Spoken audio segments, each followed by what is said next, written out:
In this video, I'm going to show you how you can use BLT along with Drupal VM in a Windows 10 environment. Sometimes there's some issues that come up, so this video is going to walk through some of those issues and give you solutions. First thing you'll need to do is go to the BLT documentation site and then go to the Running BLT in Ubuntu on Bash on Windows section. There's a couple of prerequisites to installing everything. One is that you have Ubuntu Bash installed, which is the Windows subsystem for Linux. Another is that you have Vagrant installed as well as VirtualBox. Once you have Vagrant installed, you should also install a couple plugins like Vagrant VBGuest and Vagrant Hosts Updater, and then that'll help you with some tasks that would otherwise be a little bit difficult to do by hand. So here's Ubuntu Bash, and I'm going to, inside Ubuntu Bash, run the commands to install PHP and Composer. And this is a standard Ubuntu environment, so I'm going to take these commands and then I'll paste them into Ubuntu Bash. I've actually already done it on this particular computer. And then these commands will set up Composer and move it into a place where you can run Composer. The commands for Node.js you don't really need to run unless you're going to be building front-end assets in this environment, but typically I do that inside the VM, so I don't need to install Node.js at this time. So the first thing that I'm going to do, since I already did those other tasks, is I'm going to set up my Git configuration. So I'm going to set up my email and my name. And in this case, my email is geerlingguy@mac.com. And my name is Jeff Geerling, so I'm going to put that in. And this should be correspond to the Git username that you'd use on Acquia Cloud or GitHub or wherever your code base is stored. Another thing is you'll need to create an SSH key at some point. We won't do it right now, but you can either use your key that you have already or generate one once we have the VM all set up and running.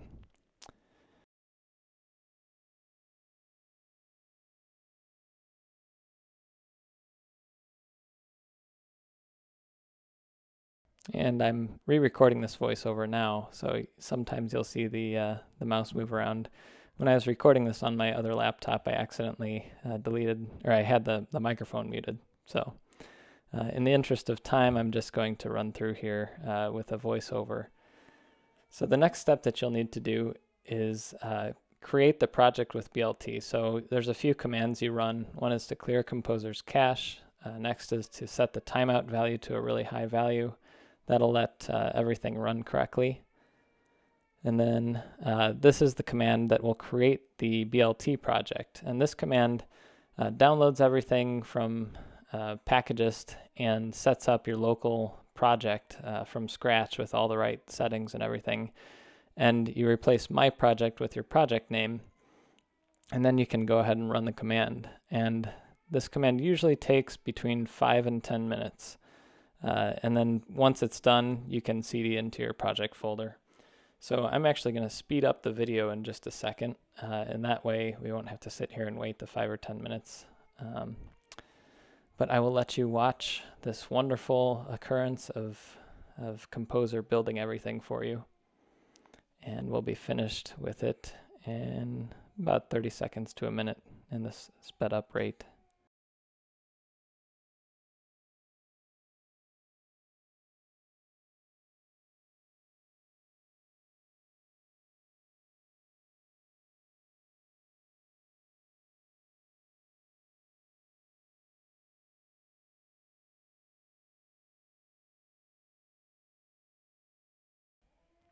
And now BLT has been installed, and you should see the little BLT logo at the bottom in glorious ASCII.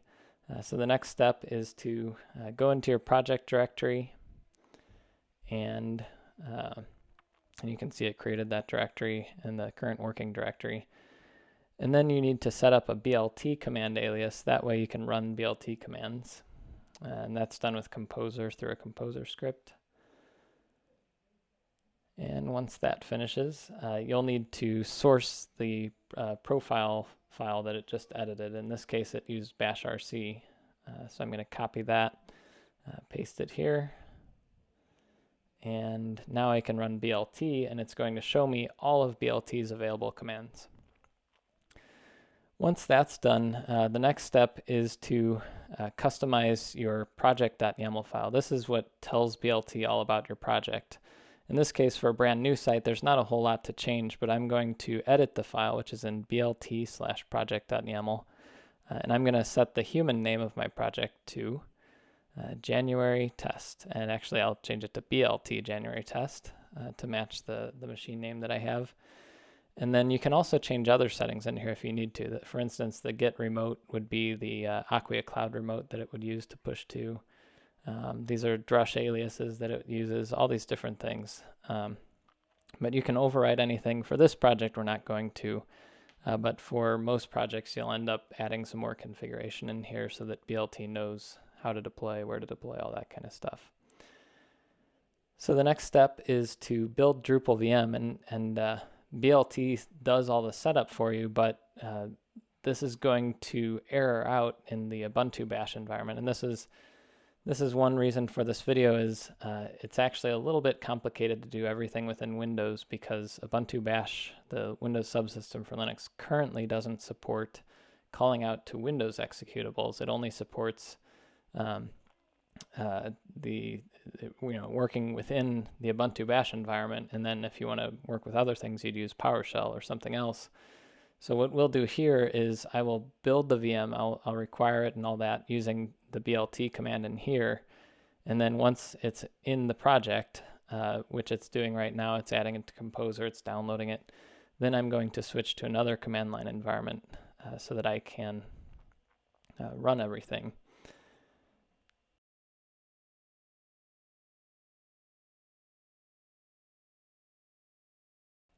And of course, Composer commands often take a little time as it resolves all dependencies and downloads everything. And this command is no exception.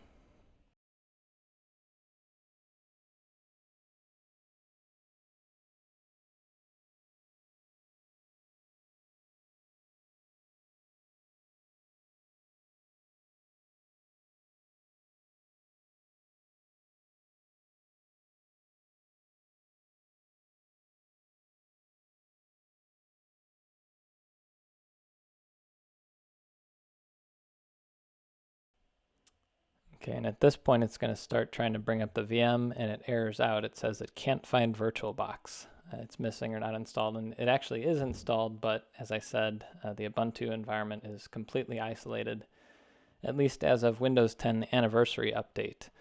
There's in the Insider Preview build, you might be able to get it going, but I don't expect all developers to be running the bleeding edge version of Windows, which is unsupported on their laptops.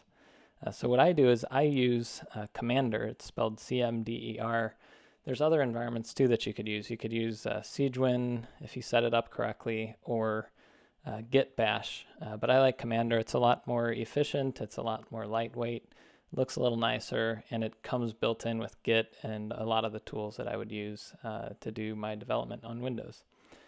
So if I open up Commander, I need to make sure that I'm using it in administrator mode, running it as an administrator. Otherwise, Windows is not able to set up symbolic links correctly in the synced directory for my project.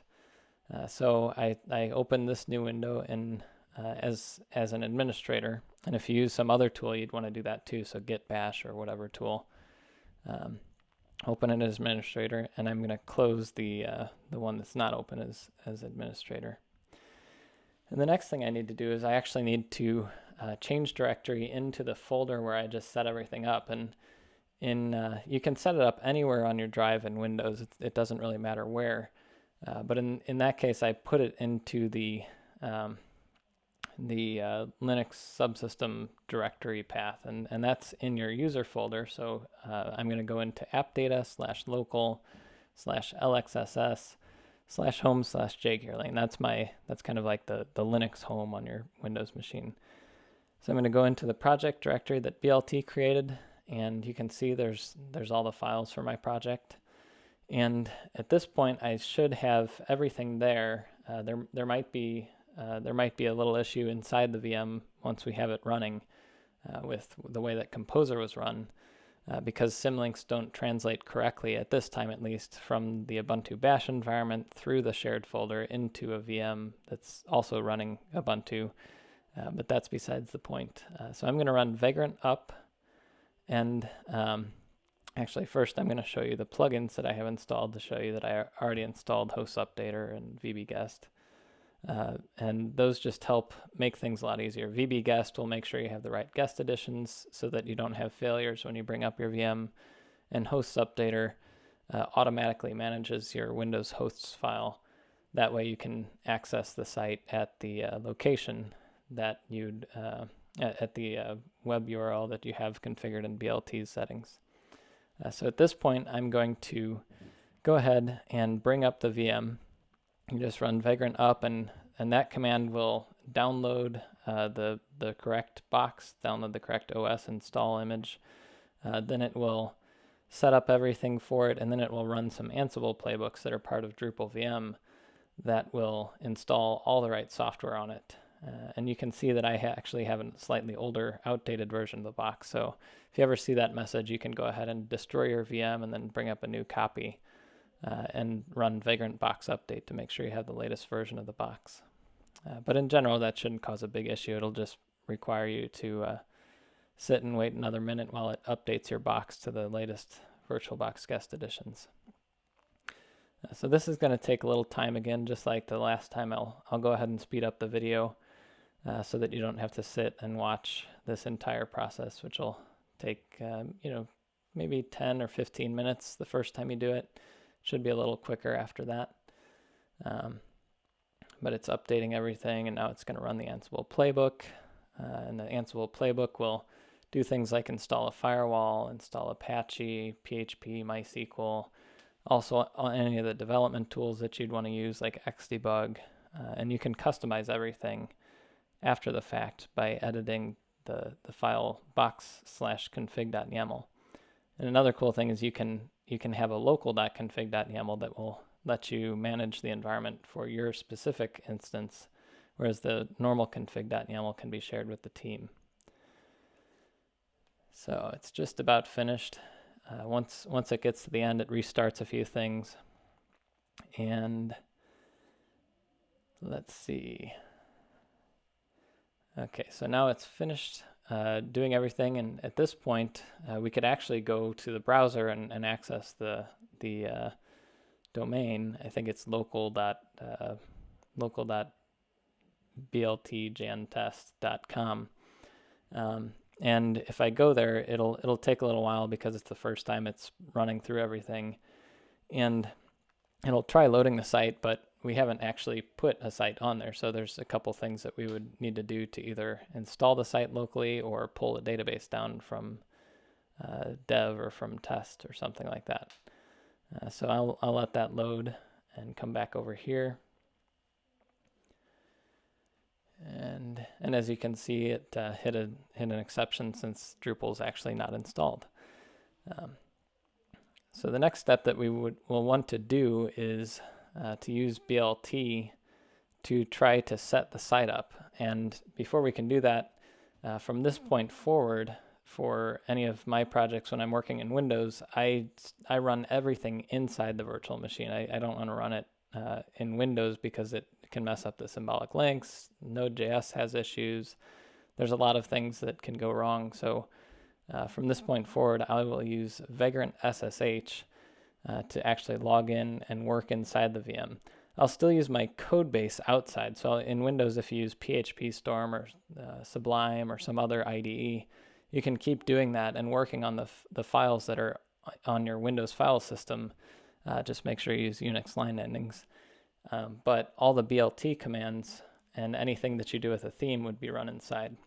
So you can run vagrant SSH, and then the project is shared into var/www/ your project name. And you can see there's all the files inside there. And the next step is to you'll want to run Composer install again. And since I'm doing a voiceover, I can actually kind of self-edit. This is actually going to fail after I do this because I forgot one step is the first time that you do this, you need to delete the vendor/bin directory. And actually, it might be a good idea since you're in this new environment to delete the vendor directory entirely. And you can do that with rm-rf vendor. And that will remove all the stuff that was installed previously. But that folder can be recreated very easily by just running Composer install again. And it looks like I got an error here. There's actually a bug in the current version of BLT where it's not installing the right package for the BZ2 extension. So this will be fixed soon, but for now, if you get this error, there's a quick workaround, and you can just run the command sudo apt-get install-y for yes, php, and then the version number that you're using -bz2. And that installs that extension. It just takes a minute. And now if you run Composer install again, it should work. And I will let you watch this wonderful process. It just takes another 30 seconds or so. And once that's done, it should recreate everything. So if you had deleted the vendor directory, it actually takes a little longer because it re-downloads things. But in this case, it was really quick because it didn't have to download anything. And the next step is you can start running BLT commands to manage your environment. And local setup is the BLT command that you would use to install Drupal using your current install profile and current settings and configuration and all that. In this case, I had, as I said, voiceover, I can edit things by talking about them differently. I had not deleted the vendor directory, specifically the Vendorbin directory, so the symlinks were all messed up, and that's what caused all this issue. So I'm actually going to fast forward the video a little bit so that you don't have to see all my bumbling around for a minute. And what I was doing was I was checking like what is going on. I restarted the VM, all this stuff, and I found out that the problem was that I hadn't deleted that vendor/bin directory. So eventually what I did was I cleared out the entire vendor directory, which deletes all the downloaded stuff from Composer, and I ran Composer install again fresh. And if you ever have weird issues with dependencies or strange symlink issues and things like that, it's always safe to delete the vendor directory from your project. And another quick tip is you should never switch between the VM and Windows and back and stuff when you're doing this. Like don't go back to the Ubuntu Bash environment and then come back to SiegeWin and then go in the Vagrant SSH. When you do that, the symbolic links and the file system structure, everything is slightly different. And A, it will cause problems, and B, it will also cause your commits to have a bunch of things like permission differences and line ending differences, all kinds of stuff. It's not worth it to try to confuse yourself. As I said, I just work inside the VM as much as possible. And now I'm showing you in the vendor/bin directory, these are now actual symbolic links since I ran the Composer install inside this area instead of trying to use the one that was set up in Ubuntu Bash. And you can see, to see it's a symbolic link, you can see there's an L at the beginning of the permission set on the left, and also it shows the file name with a little arrow pointing to the original file. So now at this point I can finally run BLT local setup, and that's going to install Drupal using the profile that's defined in BLT's project.yaml, as well as all the configuration or features that you have exported on your site. So this process takes a little while as well, because it's going to run Composer install. It's going to reset your local environment, clear out the database, all that kind of stuff. And then at the end, it will run a drush site install using your profile, and then it will run configuration import and all clear caches, all the different things that you'd need to do when you're resetting your local environment to a fresh new Drupal install.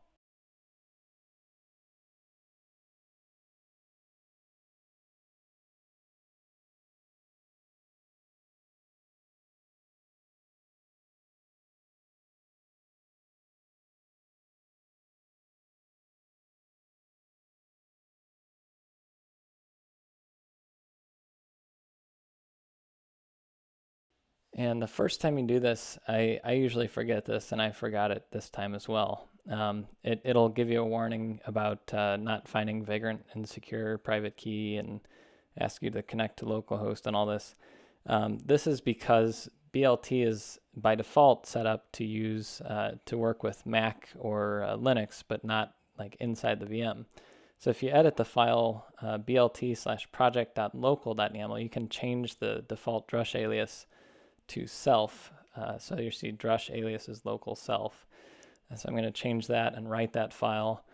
And now if I run BLT local setup again, this time it will actually proceed and install Drupal. And that's if your whole team uses Windows, you might want to change that default in project.yaml.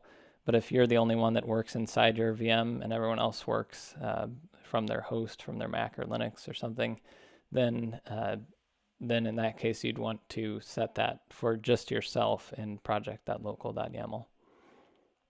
So I'm speeding this up this time because it takes a little while to do the Drupal install and config import. In this case, I think it takes like 4 minutes on this, 7 minutes on this older Windows machine.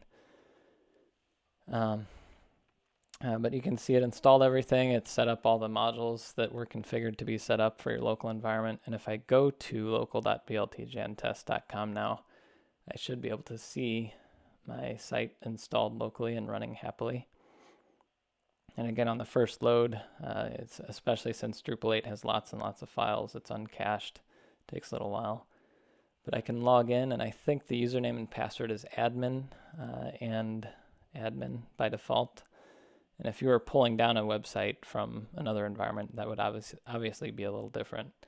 But if I go to the status report, you'll see that this site's running on MySQL 5.5 and Apache 2.4, PHP 5.6. You can change all these things in Drupal VM settings, of course, if you change your Acquia Cloud environment. As of January 2017, Acquia Cloud still defaults to 5.6 and most of these other versions. So as time goes on and things change, you can manage your config.yaml and change those values as well. Drupal VM also by default installs Varnish, but you don't have to have it installed by default, so BLT doesn't. But you could have that running on port 81 if you need to test VCL changes or caching or purging. And once your project gets going, instead of running BLT local setup to install a new copy of the site, you might start using BLT local refresh, which would pull a database from one of your cloud environments to your local and then run all the commands on it. But in general, that's kind of the workflow that you'd have. The next steps for this particular project would be you need to see if you have your SSH keys set up. If you don't have them set up yet, for this project I don't. I don't have an ID RSA file in there that has my SSH key. You can create a new key that you can take from here and put the public key into your accounts. And for Acquia Cloud, it requires at least 4096 bytes of entropy. And then once it creates the key pair, make sure you don't add a password. So that just use the default file path and then hit enter, and it will create a key. And with SSH keys, it's always safe to share your public key, but never your private. Your private is kind of like the master lock key to every project you ever work on that you use it with. So you can copy the public key out and put it into your Acquia Cloud account. I'll show you, you can put it in your GitHub account. That will let you work straight from within the VM to push code to GitHub, push code to Acquia Cloud and different places that you need to be able to interact with. It'll also let you use your project's drush aliases with your Acquia Cloud environment too. So this is how in GitHub you'd add an SSH key. But that's kind of outside the purview of this particular video. There's a lot of documentation for Acquia Cloud and other places on how you manage your keys, how you push code and pull code and all that. But in our case, Drupal VM has the code, and the next step for a new project setup would be to push this code up to your GitHub or Bitbucket or wherever you have your code. Once you're finished working, you can exit out of the VM and then either run vagrant suspend to put it to sleep or vagrant halt to shut it down. And then when you come back to your code, you can run vagrant up and bring it up again. Also, if you ever have a big problem with your VM or you're customizing configuration and mess something up, it should always be safe to run vagrant destroy -f to delete it entirely. And as a final note, there's a section in the Drupal VM documentation on Windows, and it contains some more information about how to get a little better performance, or if there's any weird problems that you're encountering. So go ahead and check that out at docs.drupalvm.com. And if you have questions about BLT, check out BLT's issue queue. And if you have questions about Drupal VM, please check out Drupal VM's issue queue.